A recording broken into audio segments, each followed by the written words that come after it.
As next in my ongoing program to document the kits in my collection and as I build them, I have the Hasegawa small scale 172 German railway gun K5E Leopold with figure.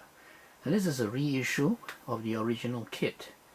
And those of you who are like my age and you can remember what it was like, there was the earlier version of this, and the box art was this very dramatic scene of the gun firing and everything else. And that always captured my imagination. But in those days, I just couldn't afford it. I could just go to the model shop and just drool over it. Well, recently I came across this online and it was on sale. This is the reissue, as I said. And it's basically the same kit, except that I think they have updated the decals as well. We'll get into that. But this is the new box art, which looks really nice. And it's going to be my build project to mark the Anzio Battles. As you know, the Anzio Battles started with the creation of a beachhead close to the port of Anzio. The idea being that it was supposed to be an end run and to cut off the German line of retreat back to Rome. This was supposed to then cause the German line of resistance further south to collapse and break the stalemate. Unfortunately, that did not happen, as we all know, for various reasons, which I will not go into. But the one thing that everybody remembers about that battle was the use of this gun, or at least two of these guns, to shell the beachhead, together with a whole lot of other artillery that was used. Leopold and Robert were the names of the two guns, the K5E railguns, which were used to shell the Anzio beachhead. Collectively, they were known as Anzio Annie, because the Allies at that time did not realize that there were two guns and not just one. And it's interesting that the guns were able to carry on their bombardment simply because there was a good rail network there. There was a good tunnel used by them to camouflage and conceal themselves when they were not firing. And the tunnel, from what I can gather, is still in existence today, and you can actually go and visit it and actually see it for what it is. I can always give you details of that, but for now we'll talk about the kit. So I'm going to just go through this as usual, like that. So that's what you see when you open the box. The parts are all in, well, two bags. Okay, one big bag to carry all the sprues, and another bag separately for the very fine and delicate stuff, which is the railings. And of course we have the instruction sheet below. We'll start in sequence. Let's get this one out of the way first of all. This sprue bag has got the decal, which I mentioned earlier. Let me just stab this. Yeah. That was not a very safe way of doing it, but it works. So take that out. Okay. Let's pour that out as well. So let's look at the deco sheet first. Now, oh, sorry, that's upside down. Okay, here we go. So deco sheet, very nice. It's kind of like a matte finish. Okay, as you can see, it's not glossy at all. I think that works fine. Caro film, as usual, is a little bit on the heavy side, quite thick, but it's workable. I always tend to feel that when it comes to military vehicles, decals, you know, you can just work with them. It doesn't really matter. So that's nice. You have Leopold and you have Robert. Okay, and you got a little bit of stencils as well. That's very important because the K5Es had a lot of railway stencils on them, obviously. You know, so the Reichsbahn and the Eisenbahn, they had all these requirements there. So this is good. That's nice. It's a good start. Now, before I throw away that bag which came in, I must retrieve this. Another bag inside. And that looks like a little bit of vinyl tubing, which I think is meant to detail up the kit. So now let's look at the main sprue that was inside that supplemental bag. Okay, and this, quite prudently, they wrapped this separate from the rest of the bag, and this one has got all the very fine railings. Now of course this is, I cannot imagine that this is to scale, okay, but for me it works and I will just use this. This is actually a very nice piece of work, right? We'll see how this turns out when I build it. So anyway, these are the railings. Okay, now we come to the main event. One big sprue. There's been some damage to the plastic bag in the course of transport, and there looks to be some parts floating about. Let me just rip this apart. Okay, so let's just be very careful about that. Don't throw away anything. Yeah, something just fell out. Check to see that the bag is empty. It is. Okay, good. Well, that bit just fell inside there, and it looks, I have no idea what this looks like the shell crutch of some kind, but anyway, we'll figure it out when we come to it. First off the top, the main body, molded in one piece. So it's going to be quite a hefty model, as you can see. Very nicely detailed, I think. Right? The quality of the plastic is quite decent. A couple of nasty pin marks. Well, no, they're not pin marks. Huh. They're not pin marks. Okay, so just be careful. Sink marks, yes. But again, you wonder whether in real life this thing really did have those kind of marks as well, because this is a very long piece. Okay. Some research will be required. That's a pretty big sprue gate to get rid of. Sprue to get rid of. Okay, so that's the main hull, as it were. I suppose you could call it that. Let me see, another loose piece. This is, I think, part of the railway carriage, I think. So, anyway, we'll just put that aside. Next one up. Now, there are two, I think, identical pieces here. Yeah, see that one? It's beginning to come off as well. I might as well just plug that off. This is the danger of having all the pieces together in one bag. They collide with each other and the whole thing just falls apart. But okay, back to this. This, I think, are two identical sprues. We can check the parts map later on the instruction sheet. Here you have the bogies, the wheels, which go onto the bogies. Some fine looking ladders. Okay. Some other bits and bobs, including an exhaust pipe of some kind, some shells, and the trunnion, and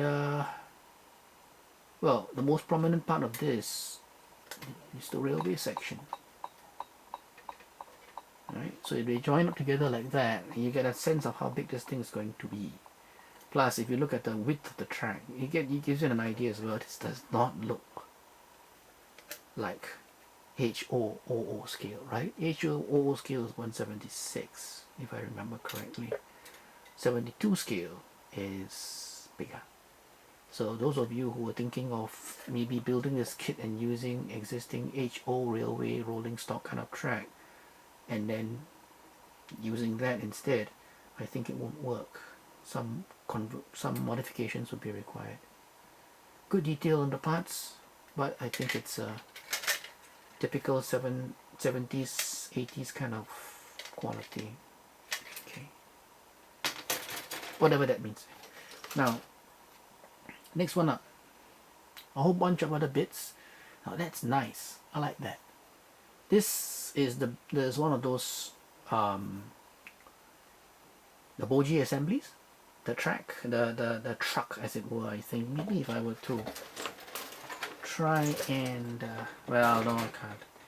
It's the trucks that support the main body of the gun. So I think one of them is forward, one of them is back, and then the gun body actually just rides on top of that. So it's something like this, I think.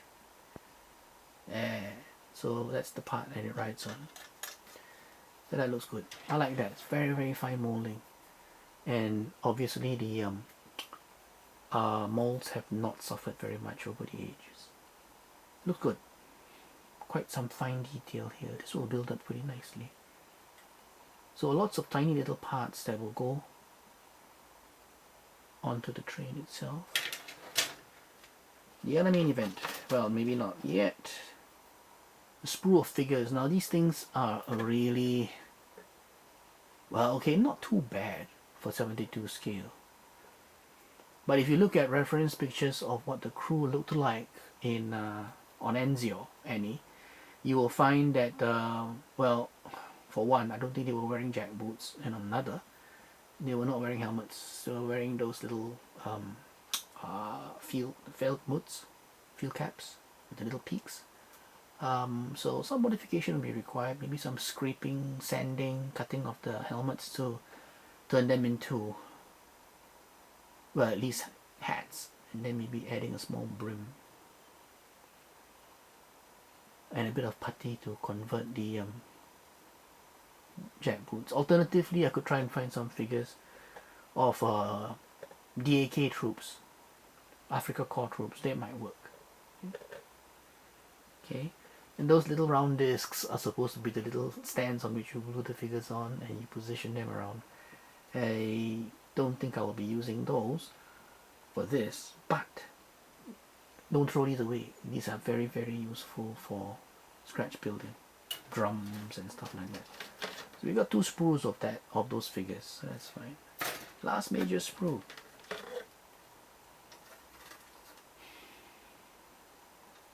The gun is in 2 halves, which you might think is a bit of a problem, especially since there's a bit of flash here. You just see what you can see there. It's a bit of flash. Okay. So the molds maybe on there are a little bit more tired. Gun is big. Impressive looking thing. And there's no rifling. So I'm wondering now whether there is a Edouard Edouard detail set that might help to fix that. Now these are pieces which match the main body of the gun. Let me just get that piece back again. Okay, so they will fit inside. I think they'll create a double hull, and then you're gonna have a lot of internal details. And this as well is, I think, if I'm not mistaken, the top deck. And then the mounting for the gun. Okay. And now we come to the last bit, which is always inside here, apart from this small little piece. The instruction sheet. Now the instruction sheet is typical Hasegawa, Japanese on top. Very nice picture of a build model there, and a bit of potted history here. Okay. And then you have the parts map. Okay, so we check, and yeah, it checks out the identical pieces, A times 2, figures times 2. Now you notice they have grayed out the little circles, so you're not supposed to use them. It's fine. I wasn't going to use them anyway. Okay, so that looks all good. Now have a look at the instructions. Very nice and busy and detailed. Okay, a lot of instructions about the paintwork and everything else. We'll come to that later. So that's the trucks, as I was mentioning just now, decking and everything else. This is going to look really good when it's built up. Yes, there was that little railway wagon thing just now that I showed. Okay, and that's nice detail. There's actually a separate hatch which you can leave open, and then you've got your exhaust pipes and everything else, and then the shell hoist. So that looks very detailed. There's a little crane thing that will hold the shell, and there is even the cable that will hold it up. That's nice. Gun barrel. Okay, quite detailed, breech and everything.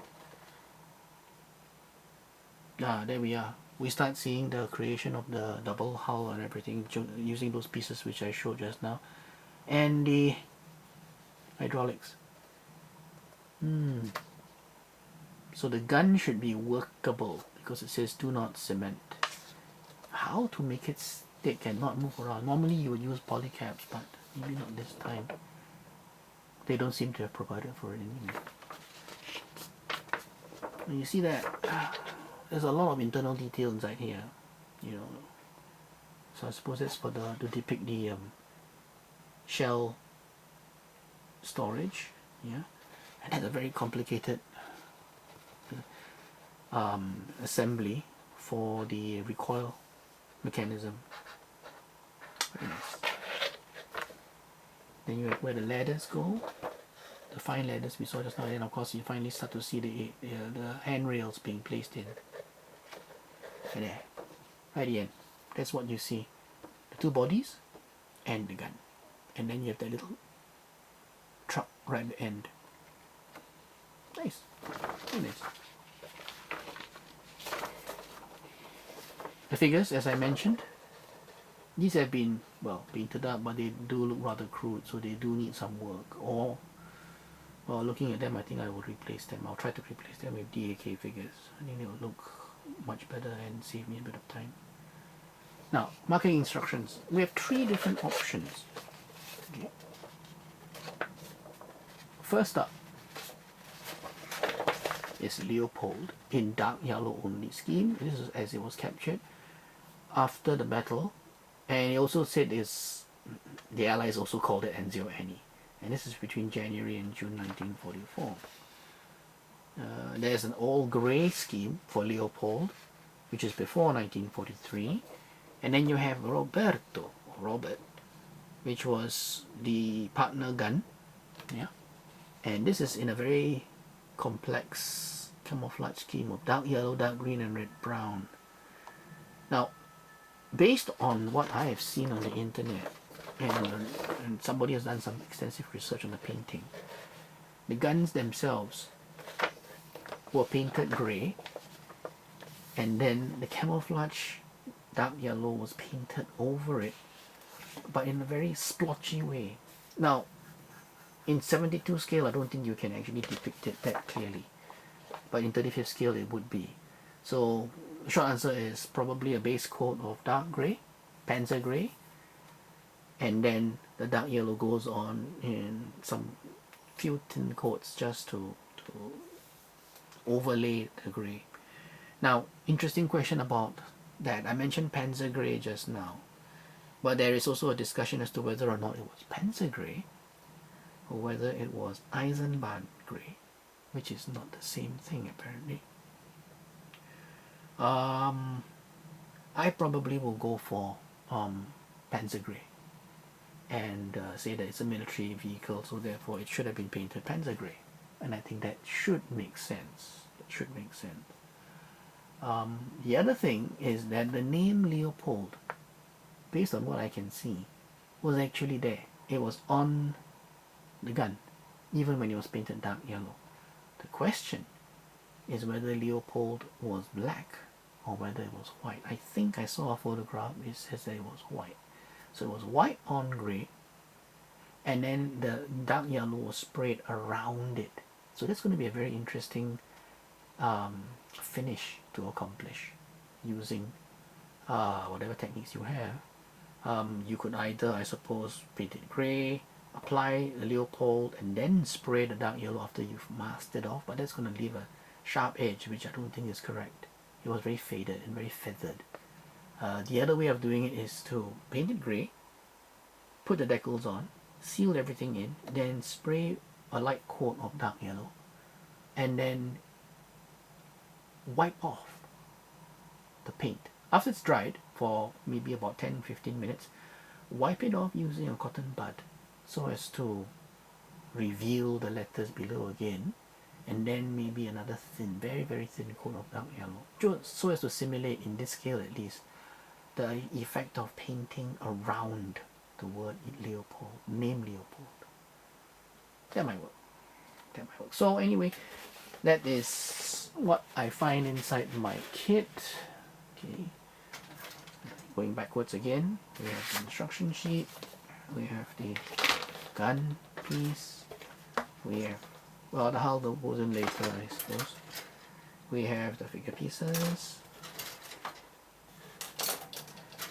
and then we have the gun detail pieces, and then we have the two identical sprues, track section, as well as the Boji section wheels, and then we have the hull.